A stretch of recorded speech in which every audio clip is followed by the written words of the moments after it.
Topic का नाम है भाषा क्या है, भाषा को परिभाषित करते हुए समझाइए। इसका रूपरेखा, प्रस्तावना, भाषा का अर्थ, भाषा की परिभाषा, भाषा की प्रकृति, भाषा की विशेषताएं, भाषा की आवश्यकताएं, उपसंहार, संदर्भित ग्रंथ। प्रस्तावना। भाषा क्या है, भाषा की उत्पत्ति कब हुई, इस संबंध में निश्चित रूप से कुछ भी नहीं कहा जा सकता। इसे प्रकृति द्वारा दिए गए वरदान कहा जाता है। इस दृष्टि से मैक्स लूरर का कथन है, भाषा एक पवित्र दिव्य वरदान है क्योंकि वह विचारों की जननी है और विचारों की विधि भी। व्युत्पत्ति की दृष्टि से भाषा की भाव को इस प्रकार से व्यक्त कर सकते हैं,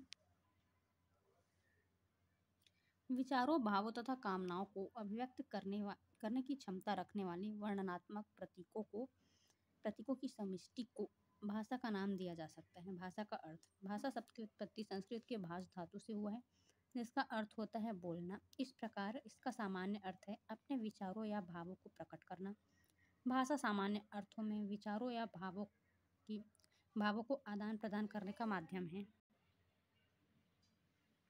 अर्थात भाषा एक प्रकार का साधन है जिसके द्वारा हम अपने विचारों को एक दूसरे के सामने व्यक्त करते हैं, अर्थात एक दूसरे के विचारों को स्पष्टता से समझते हैं। भाषा की परिभाषाएं।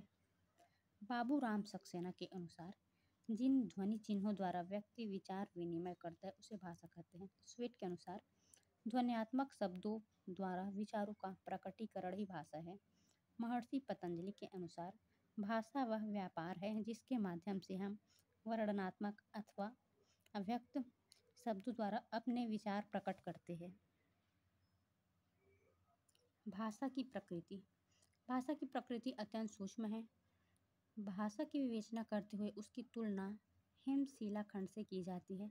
इसका कुछ अंश जैसे उच्चारित ध्वनियाँ अविवंगिक भाव की वायु तरंगों द्वारा प्रसारण तथा श्रवण स्पष्ट है।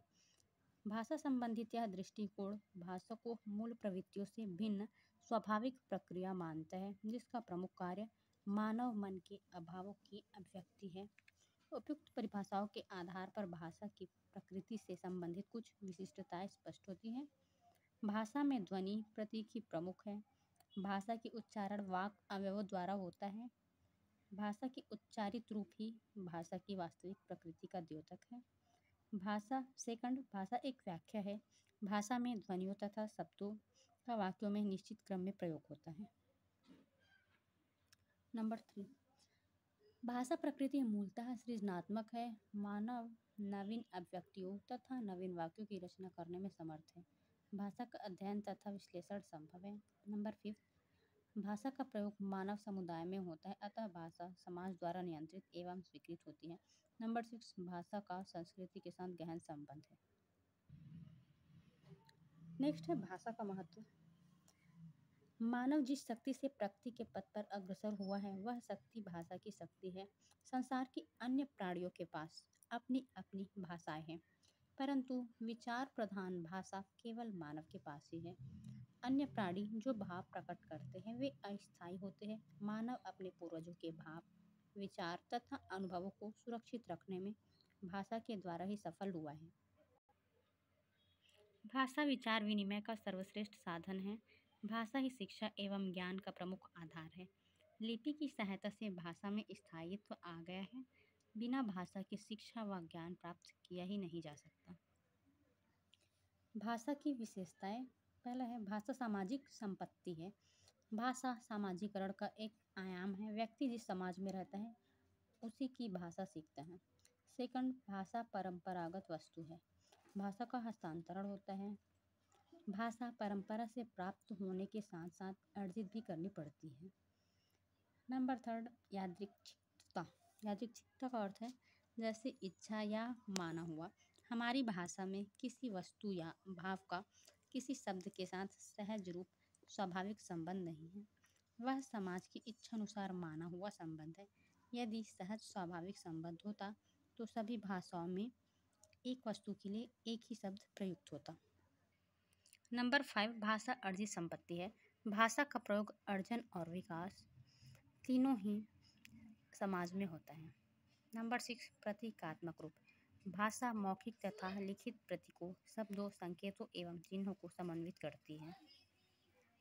नेक्स्ट है भाषा की आवश्यकता। पहला, ज्ञान वृद्धि के लिए। ज्ञान की वृद्धि भाषा की सहायता से होती है। मनुष्य अपने जीवन में विभिन्न प्रकार के ज्ञान प्राप्त करते हैं, उन सभी का माध्यम भाषा ही है।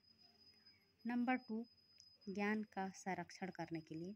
लेखन के लिए भाषा मनुष्य के ज्ञान तथा अनुभवों को चिरकाल तक रख सकता है। भाषा के लिखित रूप द्वारा प्राचीन काल से आज तक क्या क्या हुआ है, इसका सही सही पता चलता है। नंबर 3, विचार विनिमय के लिए। भाषा विचार विनिमय का सशक्त साधन है। केवल संकेतों से विचार विनिमय नहीं होता, बल्कि विचारों का आदान प्रदान भाषा के सहारे सुगमता से किया जाता है। उपसंहार। मनुष्य एक सामाजिक प्राणी है। समाज में रहने के लिए तथा अपने कार्य व्यवहार को सुचारू रूप से चलाने के लिए आपस में विचार विनिमय करना पड़ता है। भाषा से ही वक्ता के विचार श्रोता तक पहुँचते हैं, अर्थात भाषा विचार विनिमय का साधन है।